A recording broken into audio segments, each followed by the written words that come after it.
Injection लगने के बाद इन्फ्लामेशन यानी सूजन होना आम बात है, लेकिन यही सूजन अगर कई दिनों तक नहीं जाती है तो ये खतरनाक हो सकती है। ऐसे में ये इंजेक्शन साइट पक सकती है और इसमें पस पड़ सकती है। सो गाइस, मैं हूं शब्बीर अहमद और आप देख रहे हैं मेडिकल साइंस पीएस। मेडिसिन की जानकारी के लिए हमारे चैनल को सब्सक्राइब कीजिए और इंस्टेंट नोटिफिकेशन के लिए बेल आइकन प्रेस कीजिए। तो गाइस, आज की इस वीडियो में हम डिस्कस करेंगे इन्फ्लामेशन ऑफ इंजेक्शन, जैसे कि इसके सिम्टम्स क्या होते हैं और इसका ट्रीटमेंट कैसे होता है, कौन कौन सी मेडिसिन्स होती हैं जिनका हम इस्तेमाल करते हैं और इन्फ्लामेशन को कम करते हैं। तो चलिए शुरुआत करते हैं। Inflammation of injection.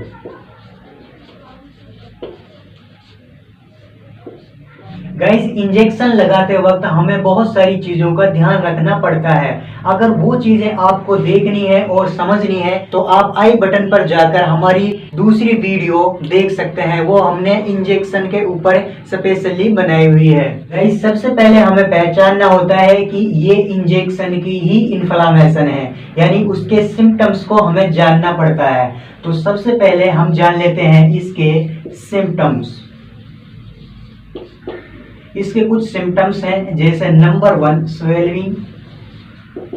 वैसे तो आपको आमतौर पे पता ही चल जाएगा कि हमने इंजेक्शन लगवाया है इस जगह पर और यहाँ पे स्वेलिंग हो गई है, लेकिन फिर भी अगर आप किसी एग्जाम को अटेंड करते हैं तो उसका एक पैटर्न होता है, उस पैटर्न को आपको फॉलो करना बहुत जरूरी होता है अच्छे मार्क्स लाने के लिए।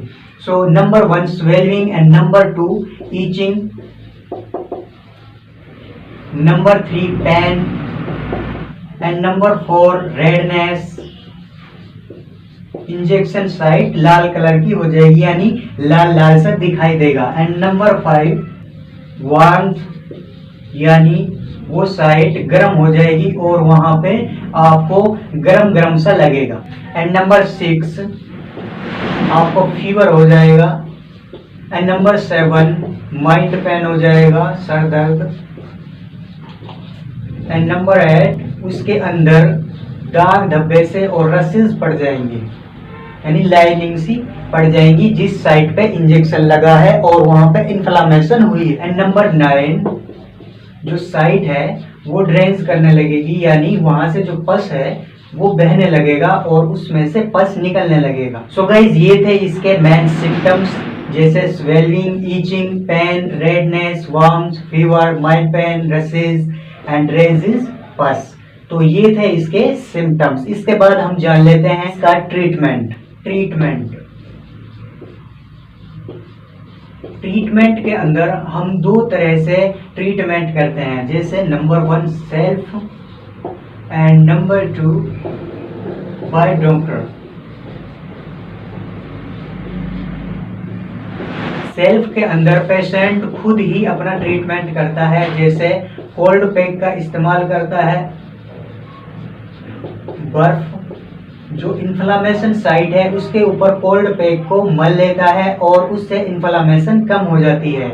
एंड नंबर 2 कुछ मेडिसिन्स होती हैं जो पेन किलर होती हैं, उनको वो ले लेता है और उसका पेन खत्म हो जाता है। इसके बाद होता है बाय डॉक्टर, यानी डॉक्टर के द्वारा उस इन्फ्लामेशन को सही करवाना। जहां पर आपने इंजेक्शन लगवाया है आप सबसे पहले वहीं पर जाइए और उसी डॉक्टर से अपना ट्रीटमेंट कराइए। वो डॉक्टर आपको ऐसी दवा देगा और ऐसा ऑइंटमेंट देगा जिससे आपकी इन्फ्लामेशन 1 या 2 दिन के अंदर सही हो जाएगी। अगर फिर भी सही नहीं होती है तो वो डॉक्टर आपको किसी चर्म रोग स्पेशलिस्ट के पास रेफर कर देगा। सो गाइज, बाय डॉक्टर के द्वारा नंबर 1 वो आपको एंटी इन्फ्लामेटरी कुछ ड्रग्स होती हैं जो वो देगा, एंड एंटी इन्फ्लामेटरी आपको इंजेक्शन देगा, जैसे कि एंटी इन्फ्लामेटरी ड्रग्स हो गई आपकी नसेड। इसके अंदर number 1 ibuprofen and number 2 PCM etcetera. जो एंटी इन्फ्लामेटरी इंजेक्शंस होते हैं वो नंबर 1 कोर्टिकोस्टेरॉइड इंजेक्शन। कोर्टिकोस्टेरॉइड के अंदर जैसे डेक्सामेथासोन है, ये कोर्टिकोस्टेरॉइड है। And number 2 हाइड्रोकोर्टिकोस्टेरॉइड। ये काफी सारे इंजेक्शन होते हैं, इससे इन्फ्लामेशन कम हो जाती है। सो गाइस, जो डॉक्टर फाइनली पेशेंट को कुछ मेडिसिन प्रिस्क्राइब करेगा वो मेडिसिन इस तरह से होंगी। जैसे नंबर 1 मेडिसिन, सबसे पहले हम जान लेते हैं medicine. Number 1 ibuprofen, number 2 PCM, number 3 diclo वगैरह।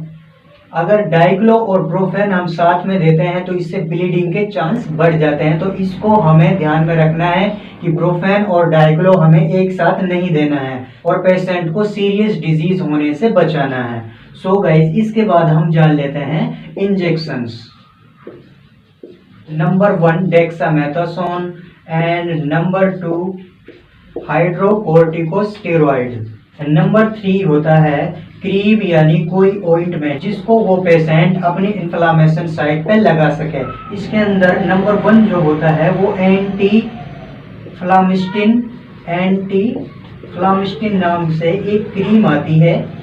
इसको हम ज़्यादातर यूज करते हैं, जैसे अगर पेशेंट को कोई कील वगैरह लग गई है और वो वापस निकालनी है तो वहाँ पे हम उसको लगा देते हैं और वो उसको पका देती है और सारी जो कील वगैरह है, जो फ्रोजन पार्टिकल है बॉडी के अंदर इंटर कर गया है, उसको वो निकाल देती है। इसी चीज़ को हमें इंजेक्शन साइट पे लगाना है। ये एंटी फ्लामिस्टिन नाम से मिलती है, यानी काउंटर इरिटेंट ऑइंटमेंट होता है ये, और इसको हमें यूज करना है। ये बहुत ही लाभदायक होती है। तो गाइस, इसके बाद कोई भी ओमनीजेल होता है, जैसे डाइक्लोफेनाक कोई ओमनीजेल हो गया, उससे उसका जो पेन है वो रिड्यूस हो जाएगा और इन्फ्लामेशन भी धीरे धीरे से रिड्यूस हो जाएगी।